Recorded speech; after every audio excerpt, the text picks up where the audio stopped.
In today's climate, nothing will make you a more accurate or confident shooter than Crimson Trace laser sighting systems. Get the immediate, decisive advantage of the world's only grip-integrated laser sights today. Shoot better. Stay safer. Crimson Trace.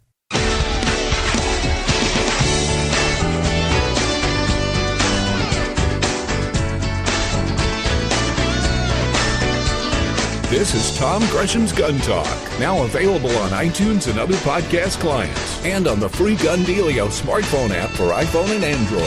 Feel free to call Tom now at 1-TOM-TALK-GUN or 866-825-5486, or email Tom at guntalk.com.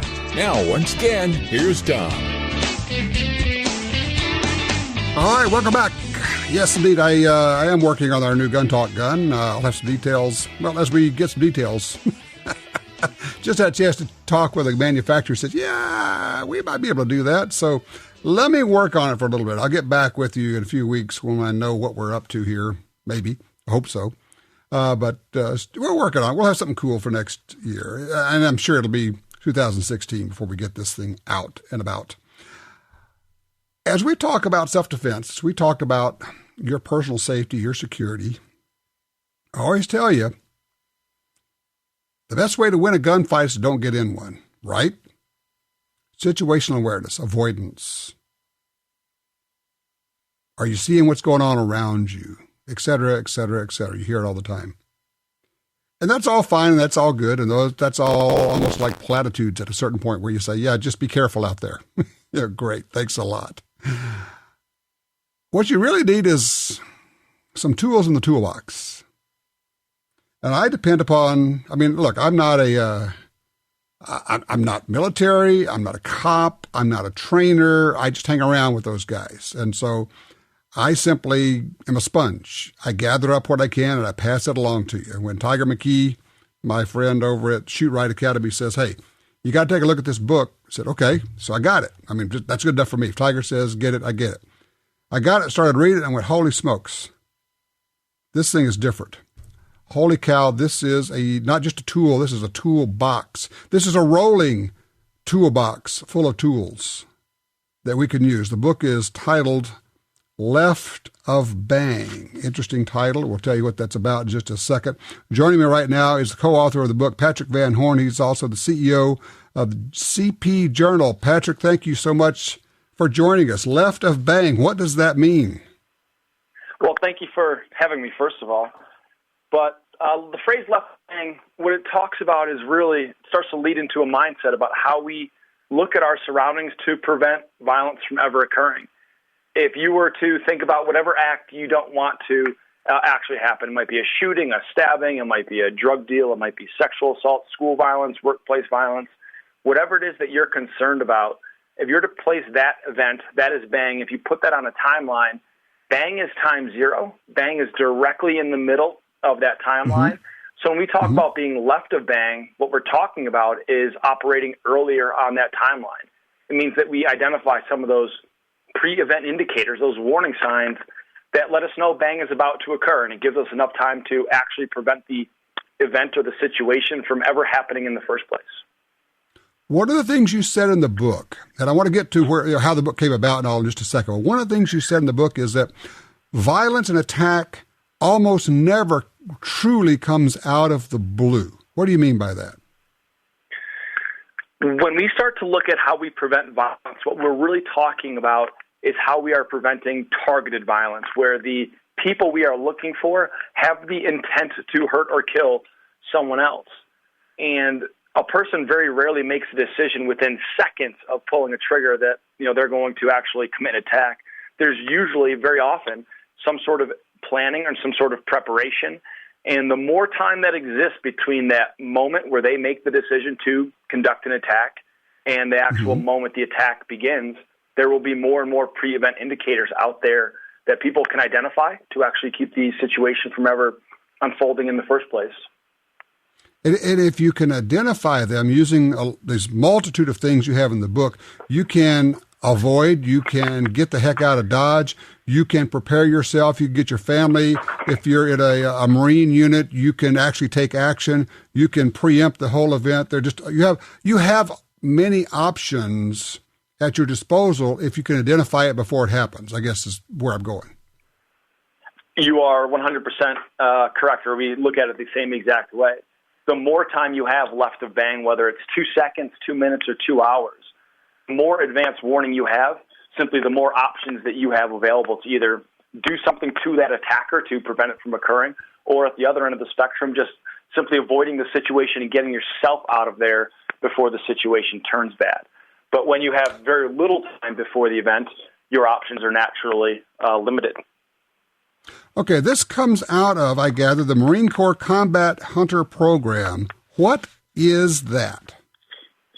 The Combat Hunter Program was created in 2007, and it was a program that was designed to counter a very specific enemy capability that we were dealing with in Iraq and Afghanistan. By simply dressing like everyone else, the insurgents that we were looking for had the ability to avoid detection by a lot of our more conventional means, or it negated a lot of the advantage that we have from technology and equipment to go out there and find them. And so because they could avoid detection, the Combat Hunter Program was designed to teach Marines how you read certain uncontrollable and universal elements of human behavior, and as well as some enhanced observation techniques and some man-tracking techniques to give Marines the ability to be left of bang so that we didn't have to just wait and be reactive to whatever Al-Qaeda in Iraq or the Taliban were doing to us. We could go out there and be proactive in our hunt for them. And in this case, the bang could be an IED. There's a story in there about a Marine unit walking along on the ground, and they see a car up there, 2 young men in the car. It's hot. It's 115, 120 degrees. Windows are rolled up, and one of the young members of the squad wants to go give them some water, and I guess the commander says, "Whoa, hold off," and backs everybody off. For just about that time, the explosive goes off, and that's what we're talking about. It just comes down to the answer is yes, of course, and it comes down to a process of how do you define what's normal in a situation? Because those people who do have that violent intent, those people who do want to hurt or kill someone else, their behavior will stand out from the baseline, stand out from what's normal. And by simply defining it using these elements of behavior that we talk about in the book, you can become confident in realizing that there's something wrong, or there's something different, or there's something that you need to pay attention to in the situation. In that case, it saved the lives of those soldiers because it kind of got to that threshold where there's something wrong, there's something different about this car. Hey, let's take another second to really figure that out before we close the distance towards it. There's something else here. And for many years, I've told people, I said, look, people die because they are afraid of being embarrassed or afraid of embarrassing someone else. And my point is, something looks weird, looks odd out there, but gee, I don't want to like cross the street because those young men might think that I have profiled them. I might target them.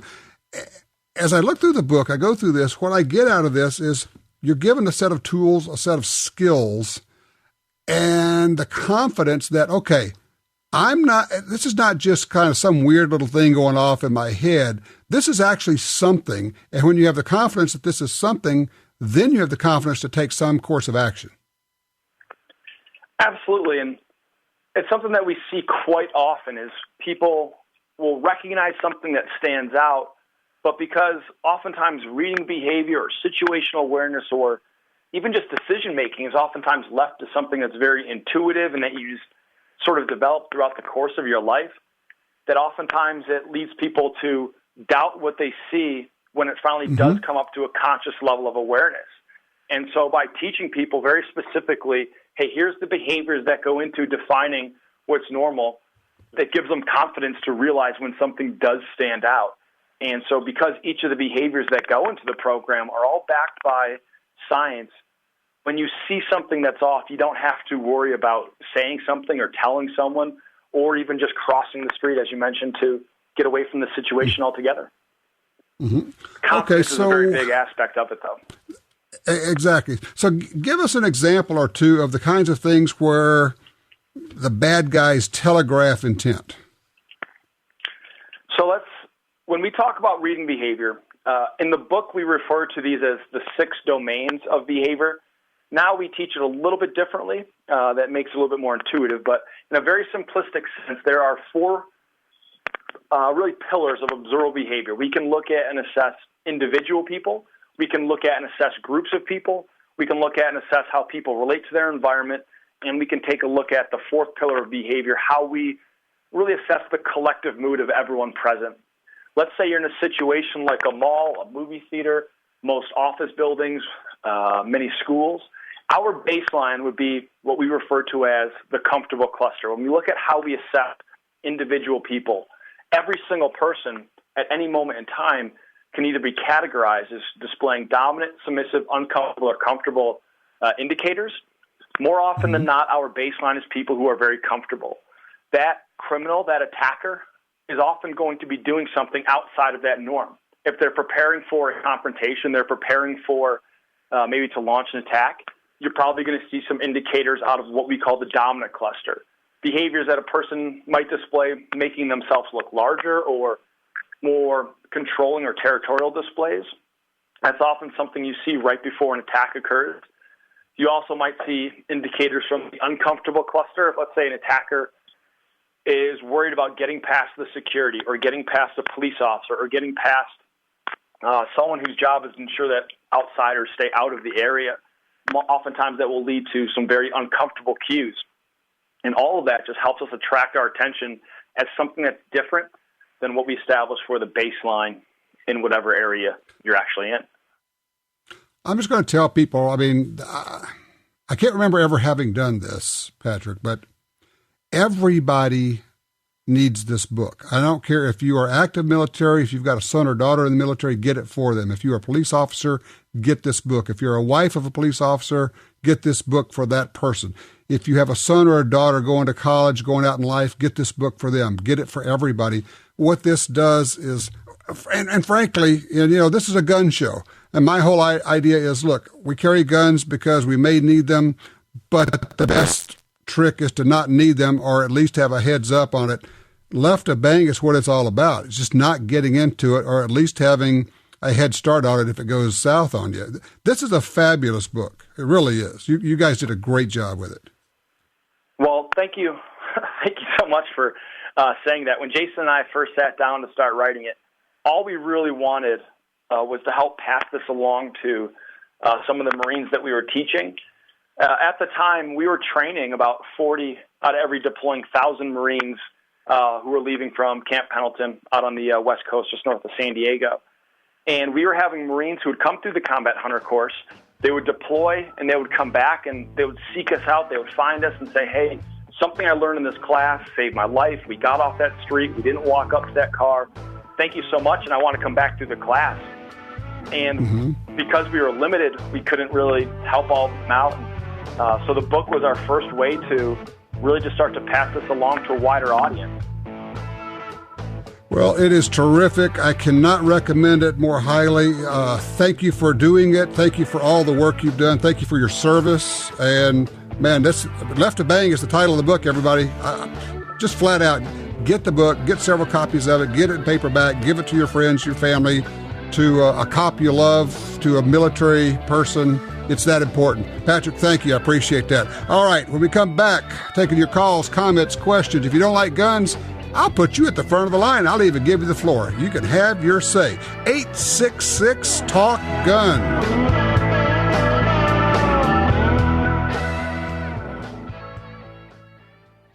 The world can be a dangerous place.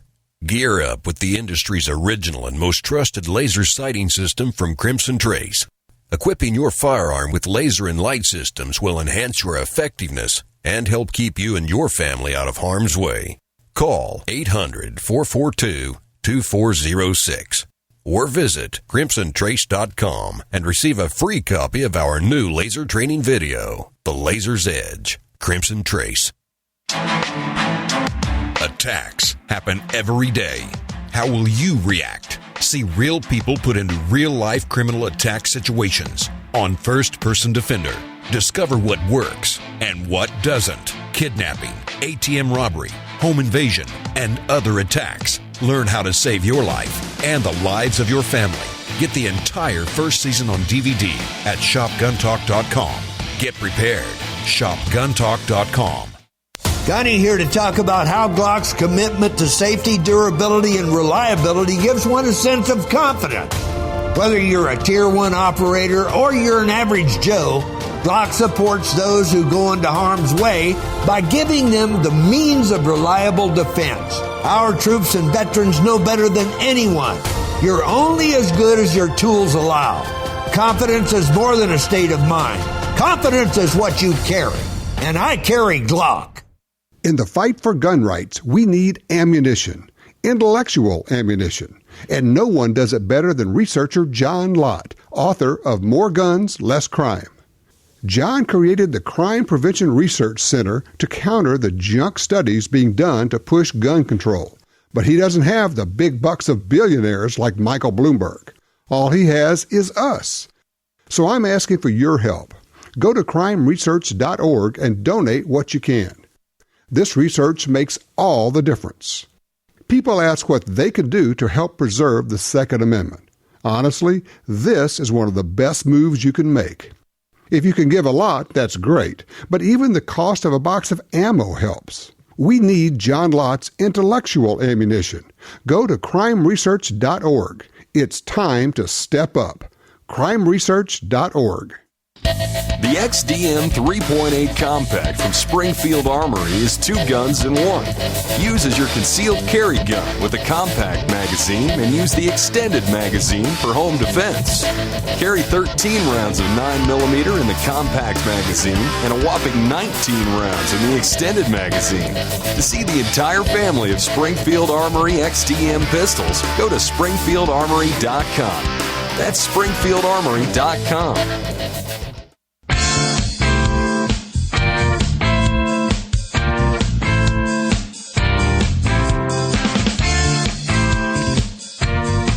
All right, back with you, 866-TALK-GUN, or just dial 1-TOM-TALK-GUN. Are you going hunting? Have you been hunting? A lot of people have. I've been getting pictures. People send me pictures of deer and elk and stuff they're hunting. Just like to swap hunting stories. What have you been out? What'd you get? What kind of dog do you hunt with? Man, I love hunting with dogs. Love bird hunting, love hunting with dogs. Doesn't matter. Upland birds, waterfowl, it's all good. In fact, speaking of waterfowl, line 3, Justin's with us out of Granite City, Illinois. Hey, Justin, what you looking for?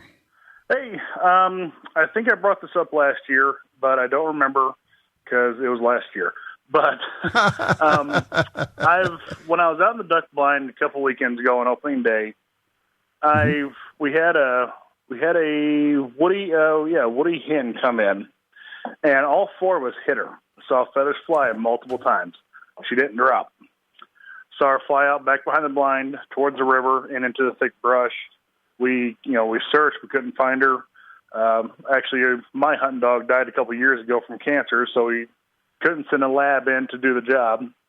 Mm-hmm. So I'm really contemplating a 3.5-inch 12 gauge or a 10 gauge, and I don't know which direction to go. Okay. And let me ask a few questions. Okay. Okay. How far do you think that bird was when you were shooting? I'm going to guess maximum 30 yards because he seemed closer. Right. Okay. I know that my distance, the heat of the moment, you're not going to. No, you're probably right. Well. Everybody judges them farther than they really are. Probably, but 30 yards is right. It will do absolutely no good whatsoever. Are you shooting the regular 3-inch mags right now? Yes. Won't make any difference at all. If you went to a 4 gauge, it wouldn't make any difference. Here's what's going on. You guys are missing the ducks. You're hitting them in the back end. You're knocking feathers out, but you're not hitting the ducks. A 3-inch mag will, with any steel load, will smoke a woody at 30 yards. Smoke them. They'll be falling from the sky with their feet pointing up at the sky. You're just not getting out in front of them enough. And I mean, I hate to say that, but I will tell you, the 3.5-inch 12 gauge is like one of the worst things ever invented. Honestly, from a ballistic standpoint, it's awful. And the 10 gauge, don't even go there. But the reason the 3.5-inch 12 gauge is not good is because it has a really long shot string, and that's ballistically very inefficient. You'd be much better off working on Actually, I tell you what, let me ask you a question. What choke are you using? I was using a full. Cool. Because all right, the gun I'm going to make you a better shot right now. Take it out and put in an improved cylinder for duck hunting. Okay. You will have a 50% larger shot pattern, and you will start hitting ducks and smoking them, and you'll go, wow, what happened? It's you just got a bigger tennis racket to hit the ball with. And an improved cylinder will kill ducks out at 40 or 45 yards, no problem whatsoever. You will be the best shot in the blind if you will go to an open choke and don't tell your buddies. Okay. Yeah, because we are we're going over decoys, so it's not like we're just pass shooting. So I will tell you, improved cylinder is perfect. Improved cylinder is perfect. I'm telling you, that's going to solve your problem right there. All by itself, go to an IC choke, take that full, and just put it in storage somewhere. And all season long, just use IC no matter what. They'll say, oh, they're too far out. No. You can smoke them at 45 yards with an IC choke with steel shot. And try this for the season and call me back and let me know how it works out, okay? Oh, I'll be bothering you before then. All right. I appreciate the call, Justin. You take care. By the way, a lot of people calling in wanting to know what the name of that book is. The name of the book is Left of Bang, B-A-N-G, Left of Bang, like on the left side of the timeline. So bang is in the center. The action happens in the center. You want to be on the left side. You want to be aware of what's going on before the attack. Left of Bang by Patrick Van Horne and Jason A. Riley is the name of that book. So it's terrific. By the way, and Bill, I'm going to get to you on the backside here. Don't go anywhere. I'll pick you up because I don't have quite enough time to get you in right now. We're going to be talking about a Colt 45. It's funny. I had a conversation 2 days ago sitting down with the Colt people, and we were talking Series 70 versus Series 80. And we're going to talk about that when we come back. Also, Colt's doing some interesting things. They're coming out of their bankruptcy. I'm going to be out with them actually next week. Yeah, next week at Gunsight, looking at some new products. That'll be fun. So we can talk about that. Also, we'll take your calls, comments, questions if you have some of those. We're going to be talking about holsters when we come back. Concealed carry holsters. Man, that's probably the question I get as much as anything.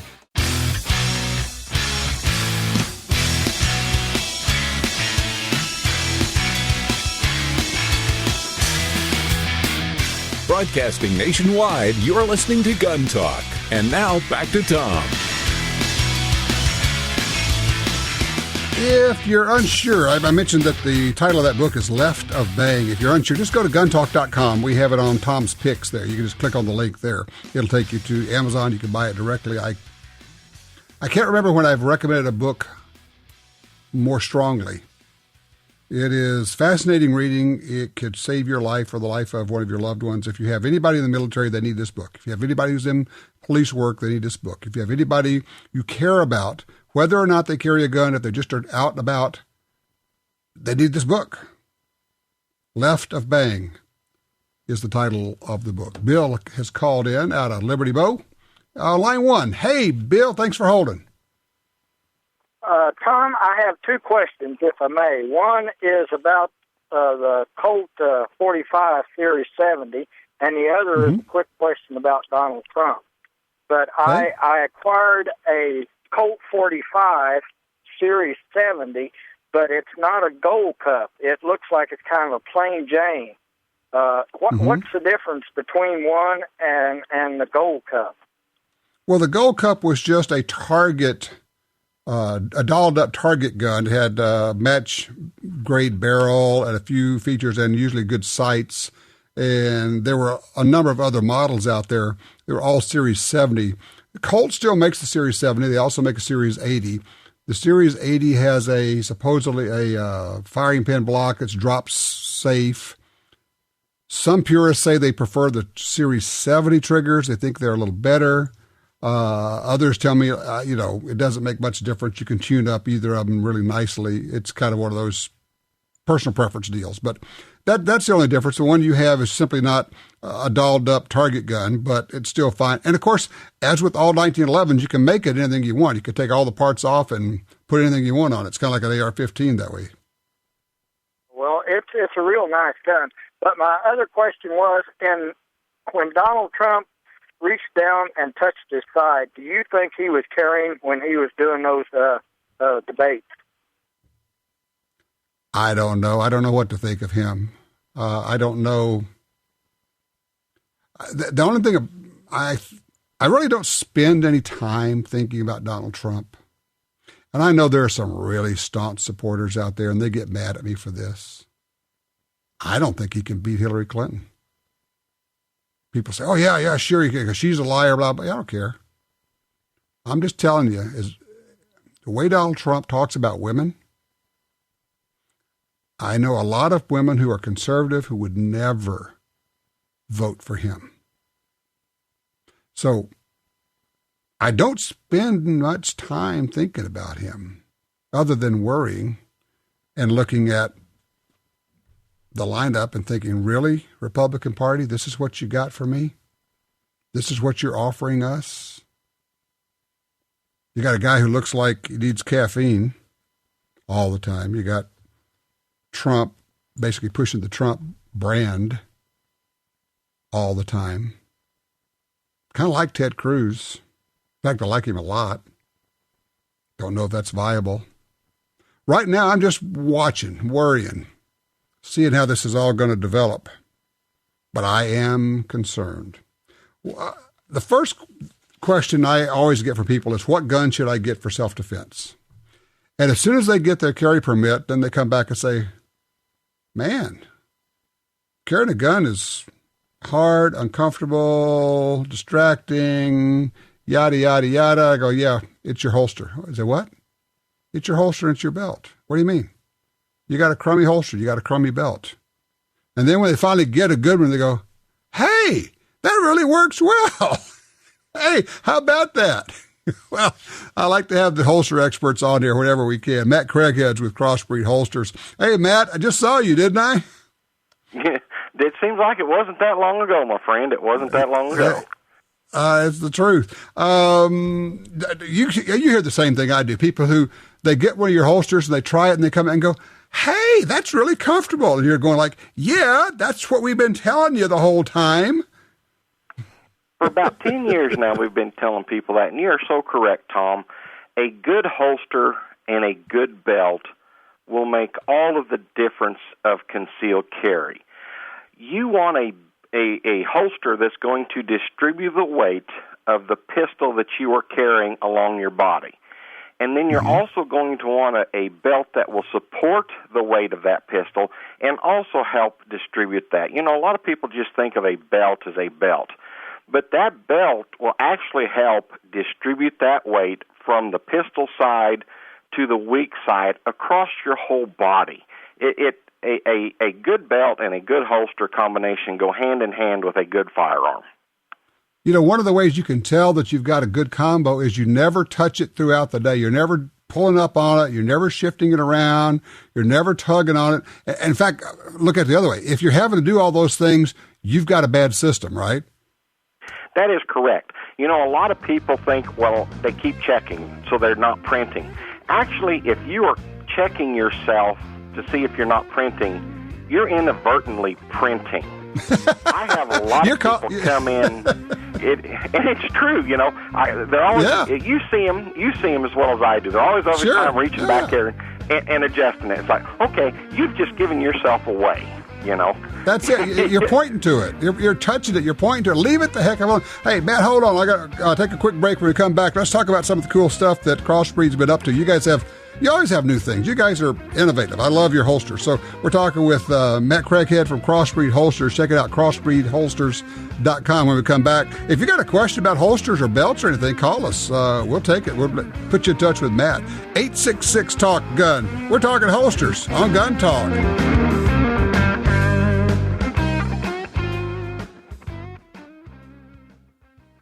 Brownells has always given you an advantage. With their huge selection of forever guaranteed gun parts, ammunition, shooting accessories, and more.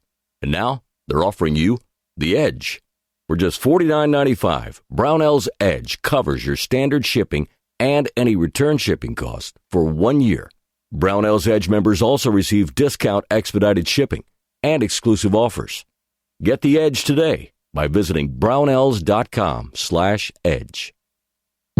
Be sure to watch NRA Freedom Friday from 8 p.m. to 11 p.m. with Freedom Fighters, American Air Gunner, ATSN Stop the Threat, GUNTALK TV, Championship Season, Guns and Gear TV.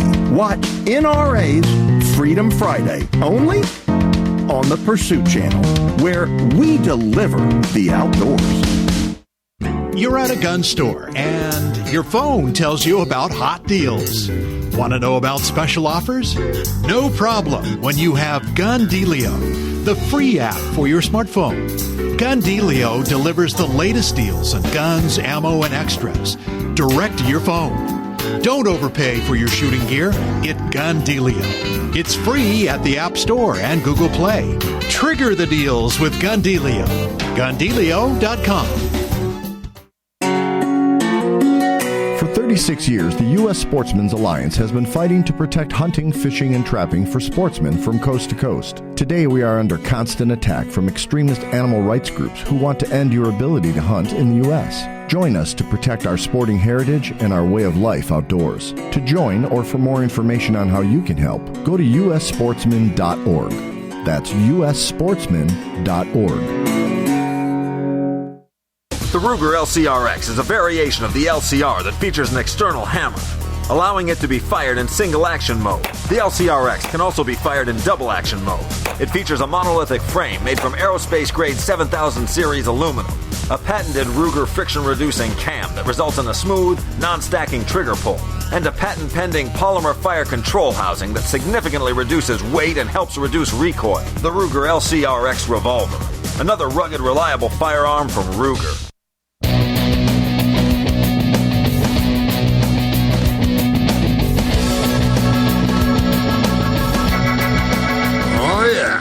We're talking about guns. Actually, we're talking about holsters right now with Matt Craighead from CrossBreed Holsters, makers of really, really good stuff. They, Matt, you guys started with just holsters, and then, of course, you got into a lot of other things. You got belts, and you got the bedside backup, and the purse defender, and some other stuff. What are you up to these days? Well, Tom, to tell you honestly, we've got a couple of new products out that are just taking off. We're getting ready to release one. People really need to watch for it. It's going to be called the Freedom Carry, and it's kind of an adaptation between a modified appendix holster and a single-clipped super tuck. And the reason it's called the Freedom Carry is it gives you the freedom to carry between your appendix position all the way around to your rear hip position. It picks up where the appendix carry leaves off. It's kind of designed to handle larger firearms, and where the appendix carry is kind of a smaller piece of leather, great for the Glock 42s and the Glock 43s, the LCRs, or the LCPs. This will pick up and handle the LCRs and some of your larger pistols that are what I would say the compact pistols in the larger calibers that people are wanting to carry. Something like the Ruger LC9 or the Shield, Smith & Wesson Shield, along those lines? Yes, the LC9, the Smith & Wesson Shield, the XDS works really, really well in this. Where the appendix carry has the clip on the non-grip side of the holster, this one has the grip or the clip, the belt clip below the grip side, which gives you a little more stability when you draw. You're drawing the pistol straight up. It'll be a straight drop. So you're drawing the pistol straight up away, and the clip is still there to support it. We're also redesigning a clip where it has a two-hole clip, so you can kind of angle this a little bit and then lock it down in that position. I like the sound of it. It sounds pretty neat. And I love that particular size of gun, the Shield XDS LC9S. That's really kind of a sweet spot for concealed carry guns. They are. They are a perfect. Even into your Walther PPSs. The smaller single stack pistols work really well on this holster. It just gives them a very convenient way to carry. And like a lot of people, they need to carry at the appendix this morning, but they need it on around to the hip position in the afternoon. And the Freedom Carry allows them just that. It allows them the freedom to move this holster on around. We're now, what do you call this? Released the Freedom Carry. The Freedom Carry. Okay. All right. What's the next Freedom one? Carry. And the Freedom Carry should be on the website very soon. We're also come out with a new belt. It's a very, very durable belt, and it is on the website.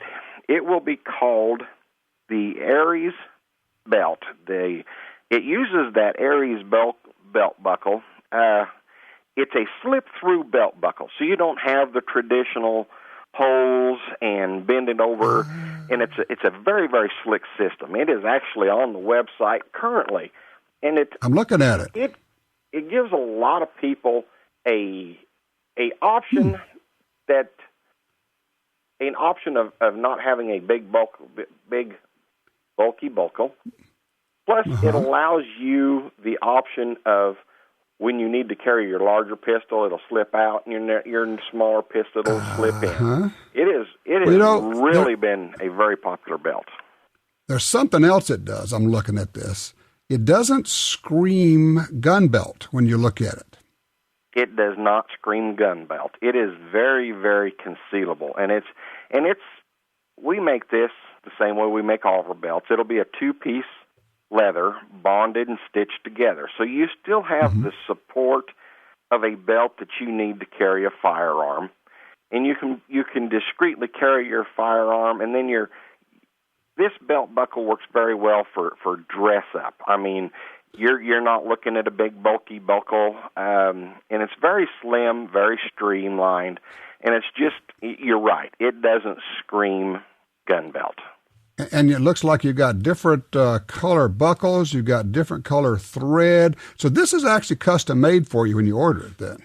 This is a custom made belt. This one carries a little bit different options than our normal belt does, and it's a little more personal belt.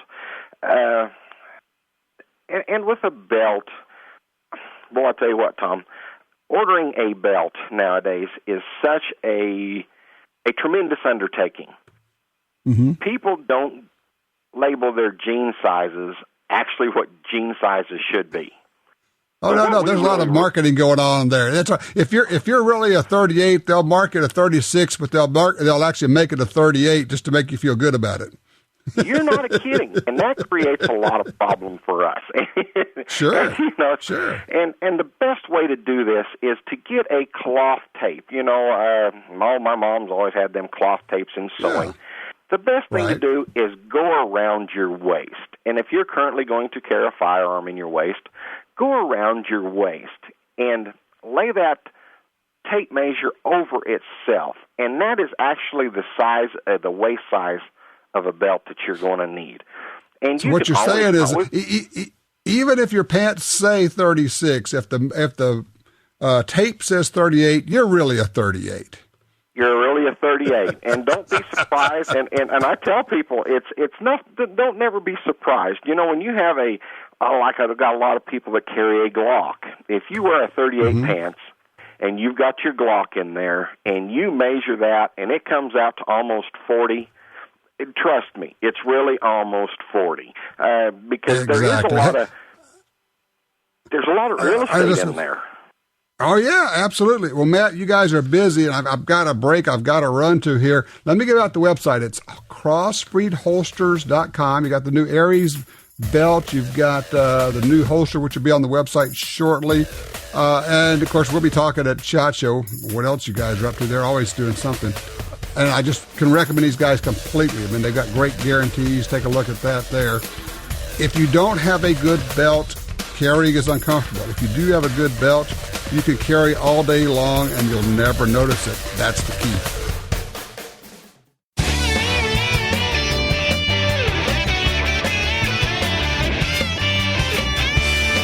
All righty.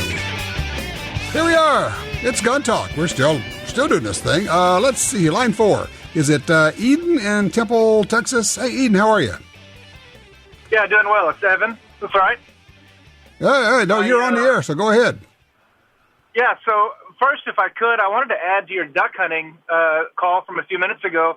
Duck hunted my whole life, and it wasn't until about 5 years ago that someone told me to shoot them in the head, and it makes a huge difference in my success, so your other caller might enjoy that as well. Let me touch on that for just a second. Let me just when he talks about shooting him in the head, what that really does is it makes you stop looking kind of lazily. My dad used to call it lazy eyes. You're not really focused on the bird, whether it be clay target or live bird. If you say, I'm going to shoot him in the head, it makes you focus. Then say, okay, now I'm going to shoot him in the eye. It makes you really have a hard focus on that one part. Otherwise, we get kind of lazy eyes and look around them, and then we tend to shoot around them. So it's an excellent point. All right, go ahead, please. Well, sure. And smaller birds, obviously there's not a head to look at. But anyway, my question was wanting to get into long-range shooting with my son, and I can certainly read blogs like anyone else. My questions are actually regarding recoil, comparing the 300 Win Mag, the 308, and say like a 6.5 Creedmoor or something like that. And it's a two-part question. And then, can I build out an AR-10 that I already own, or do I really need to go to a bolt action if I'm wanting to shoot 1,000 yards? No, you can absolutely build out your AR. And I will tell you, the fact that you're asking the question, first of all, you cannot build your AR-10 to a 300 mag. That would be a bit difficult. I don't think you can get it. But you can make it a 308 but I got to tell you, if I'm doing that, I'm going 6.5 Creedmoor all the way. Every time you're going to have less recoil and you're going to have less drop, but drop's really not the issue. The main thing is you're going to use these really good bullets that have less wind drift. The 6.5 Creedmoor is the cat's pajamas. It is the way to go. So, I mean, yeah, you could buy yourself a nice bolt-action rifle, and that'll work. But I think it'd be fun to take your AR and build it out, and then, you're going to have to spend some real money to put the good glass on there. That's the other part of it, Well, and I've got a 6.8 right now, and I think I'm going to go ahead and get the good glass and put it on it, and then when he is big enough, then build out the 6.5 Creedmoor was actually kind of what I was leaning towards. I just didn't know if on an AR platform, if it would, ring steel at 1,000 yards. Absolutely. It will if you can. That's the whole deal, isn't it? Duly noted. Okay. Yeah, have fun with it. That's the whole fun of the AR. You can build it up, you can take it apart, or, buy you another one. My heavens, have you ever seen prices as low as they are on some ARs? I'm seeing them down in the $500, $550 range for the really simple ones. But of course, once again, you can take that and build it up any way you want to. It's crazy. I think, come on, people, look at your crystal ball. Don't you think that next year, with the election coming, when Hillary starts hammering about guns, we're going to do guns. What was it she just said? It was something crazy. I'll have to look it up. But it was like one of those nutty things. You're going, what? What have you been smoking? But I mean, she's basically out to get guns. I think there's going to be another 2013 type rush on guns, and people are going to be buying them. And I think the prices could go back up. I think there will be another rush on ammo, and the prices could go back up. All that to say, don't get complacent and say, yeah, prices are low now. Next year you go, holy cow, do you remember when prices were low last year in 2015?